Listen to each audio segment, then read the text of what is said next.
몸의 건강뿐만 아니라 마음의 균형도 중요하기 때문에 그런 거를 우리 한의학적으로 어떻게 풀어내야 되는지 그런 설명을 좀 해드릴 거고요. 오늘은 이제 네 번째 시간 비언어적인 메시지에 대해서 이야기를 잠깐 해드릴 거예요. 우리 말 많이 하잖아요.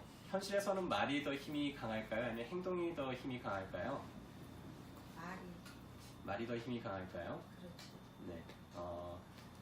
나는 아침에 운동을 할 거야, 말을 하는 게 실제로 도움이 될까요? 실제로 일어나서 내가 운동을 하는 게 건강에 도움이 될까요? 그렇죠.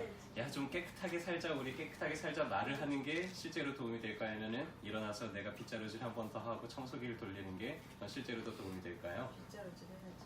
그렇죠. 현실에서는 말보다는 실제로는 행동이 훨씬 더 힘이 강합니다. 그리고 우리가 사람들하고 의사소통을 할 때도 말보다도 실제로 행동이 훨씬 더 중요해요. 그래서 오늘은 그런 거에 대한 이야기를 잠깐 해드릴 텐데요. FBI의 행동의 심리학이라는 책이 있어요. 이 책에 보면은 FBI로 몇십 년간 이제 일했던 사람이 쓴 책인데 수많은 범죄자들을 신문을 하면서 이 사람이 거짓말을 하고 있는지 아니면은 진실을 이야기하고 있는지를 거짓말 탐지기보다도 더 정확하게 알 수 있다라고 하면서 이제 쓴 책인데요. 이 책 내용 보면 되게 재밌어요. 우리가 그 사람이 하는 말이 진실인지 아닌지 어떻게 알 수 있죠? 그냥 말을 하니까는 그냥 진짠가 보다라고 믿지만은 자세히 관찰을 해보면요, 그 사람의 보다 많은 진실된 거는 그 사람의 행동에서 나타나요. 우리가 말보다는 그 사람의 행동이 훨씬 더 그 사람의 진실을 표현하고 있습니다. 가령 예를 들자면 이런 거예요. 우리가 말을 하다가 좀 불안하면은요, 자꾸 만져요. 만지면서 제가 손을 이렇게 해요. 저 되게 자신감 있거든요. 그런데 손을 이러고 있어요. 제가 자신감이 있는 걸까요? 뭔가 지금 불안한 거죠. 내가 당신을 얼마나 좋아하는지 알아? 하면서 이렇게 기대요. 그러면은 뭔가 지금 그러는 것 같죠. 내가 당신을 얼마나 좋아하는지 알아? 이러면 어때요? 별로 그렇지 않은 것 같죠. 네.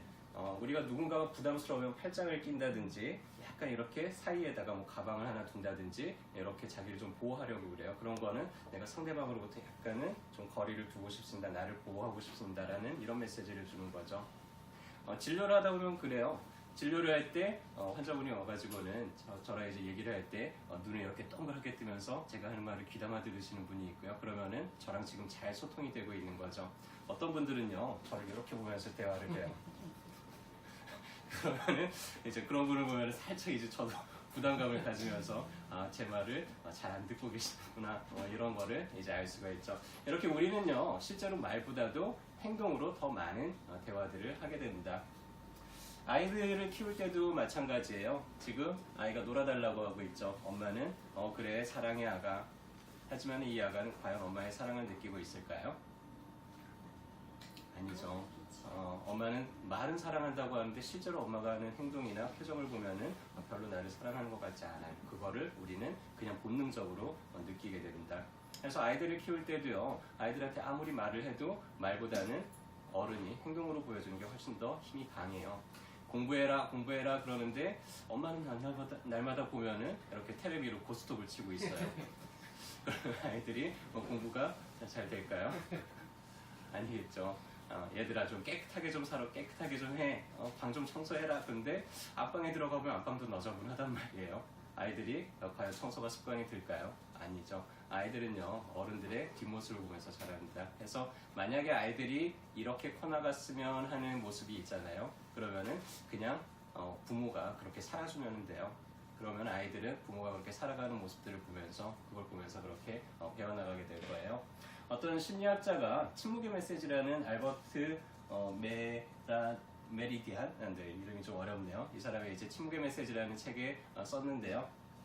의사소통 시 상대방으로부터 받는 이미지의 퍼센티지를 이제 나눴어요. 그래서 실제로 언어가 의사소통에 차지하는 건 7%밖에 안 된다 그래요. 우리 말을 어떻게 하는지 되게 중요하다고 여러분들은 생각하잖아요. 근데 실제로 그거보다 더 중요한 거는 목소리, 38%를 차지합니다. 그 다음에 55%가 제스처, 그 사람의 표정이나 행동이 차지를 해요. 그래서 우리 외국 나갈 때 되게 걱정하잖아요. 말이 안 통하면 어떡하지? 하는데 실제로 외국 나가 보면은 먹고 내가 생존하는데 크게 지장은 없어요. 굳이 꼭 필요한 단어, 얼마예요? 비싸요. 뭐 이런 정도 할 줄 알면은 대부분 외국에서 나가서 사는데 그렇게 크게 지장은 없죠. 우리가 말은 안 통하더라도 그 사람의 행동이나 표정을 보면은 그 사람이 뭘 원하는지를 알 수 있기 때문에 그렇습니다. 간단하게 몇 가지 우리 한번 해볼까요? 자, 이 사람 지금 어떤 것 같아요?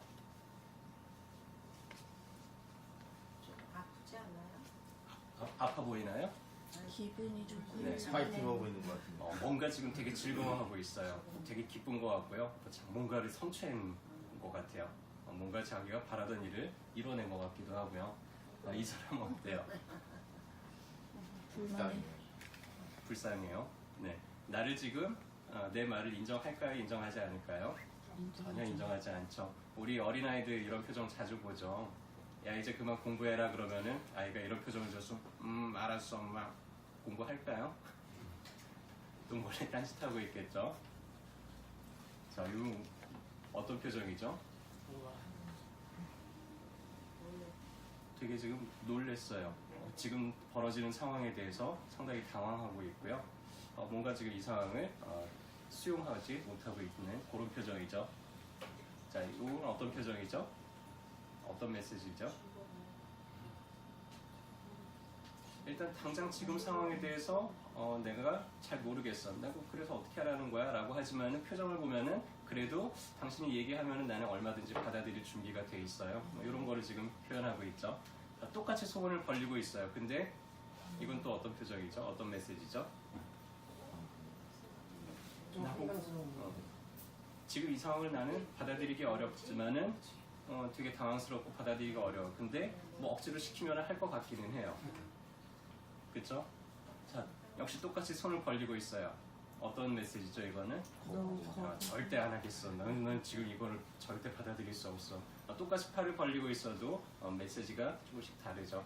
우리는 그 사람의 행동을 보면서, 표정을 보면서 실제로 그 사람이 뭘 말하고자 하는지, 원하는지 알 수 있습니다. 진료를 보다 보면은 가끔 어디 더 불편한 데는 없으세요? 그러면 어떤 분들은 네, 이제 없습니다. 라고 얘기하는데요. 어떤 분들은 어디 더 불편한 데 없으세요? 몇 초 있다가 네, 없어요 라고 얘기해요. 진짜 없는 걸까요? 아니면은 말하기를 꺼리는 걸까요? 말하기를 꺼리는 거죠. 그러면은 그럴 때 저는 한 번 더 물어보죠. 괜찮습니다. 얘기해도 괜찮아요. 그러면 그때 가서 또 막 여기저기 이제 아픈 거를 또 이야기하기도 하시죠. 그래서 우리가 사람들하고 의사소통할 때요, 이 표정, 이게 정말 중요합니다. 그리고 내가 어떤 행동을 하는지가 정말 중요해요. 그럴 때 우리가 그 사람의 말과 행동이 일치할 때 과연 믿을만 하구나 라고 우리가 이해를 할 수가 있고요. 그 사람의 말과 행동이 전혀 다를 때 우리는 되게 혼란을 겪게 돼요. 그리고 뭔가 좀 믿을 수 없다라고 이제 느끼게 되죠. 실제로 나는 분명히 되게 막 서운하단 말이에요. 그래서 뭔가 이렇게 상대방이 좀 나를 알아줬으면 하지만 여러분들이 그런 거를 표현하지 못하면은 상대방은 절대로 이해하지 못해요. 그래서 우리가 의사소통을 할 때 적절한 표정을 짓는 거, 이런 거 상당히 좀 중요하죠. 그래서 잠깐 저하고 연습을 좀 해볼 거예요. 여러분들은 얼마나 이런 표정이나 행동을 좀 잘하는지 저랑 같이 연습을 한번 해볼 텐데요. 우리 인간이라면은 기본적으로 가지게 되는 기본 감정이 5가지가 있다 그래요. 뭐 4가지로 얘기하는 사람들도 있고요. 첫 번째는 이제 기쁨, 두 번째가 분노, 화가 났을 때고요. 세 번째가 슬픔이에요. 네 번째가 두려움, 공포입니다.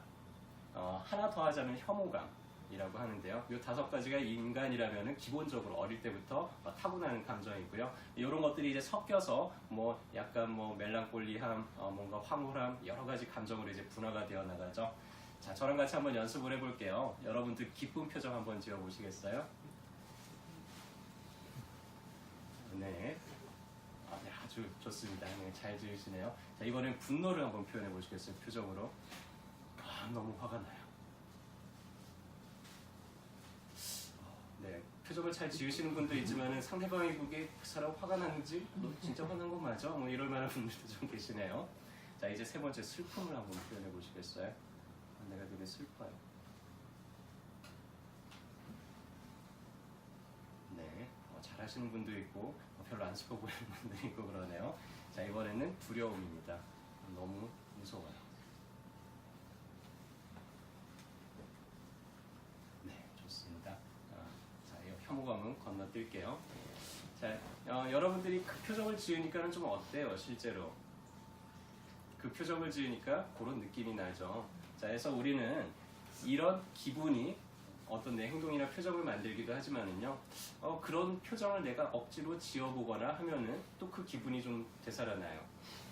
그래서 저도 진료 볼 때 좀 그런 것들을 많이 하는데요. 어떤 분들은 되게 힘들어요. 대부분 이제 병원이라는 데가 힘들어서 오는 데잖아요. 어떤 분들은 너무나 힘들어서 이렇게 잠깐 이야기를 나누다 보면은 막 눈물을 쏟으면서 엉엉 우십니다.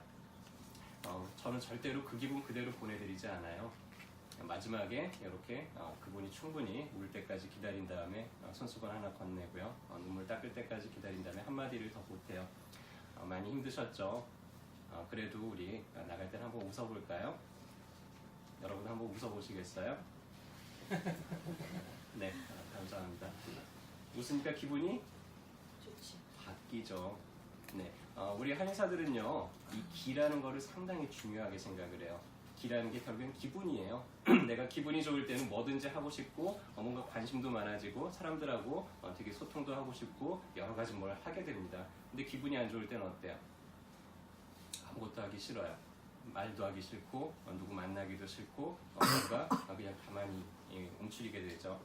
해서 이 기분을 좋아지게 하는 방법이 여러 가지가 있지만 실제로 그냥 그런 표정을 짓고 내가 그런 상상을 하는 것만으로도 얼마든지 우리 그냥 기분을 좀 달라지게 할 수가 있고요. 이 기가 흐르다가 막히면 병이 돼요. 근데 이렇게 막혀 있을 때, 내가 기가 막힐 때 그럼에도 불구하고 한번 이렇게 털털 털고 웃어버리고 나면은 그럼 뭔가 그 기분이 또 바뀌게 되고요. 또 흘러가게 될 겁니다.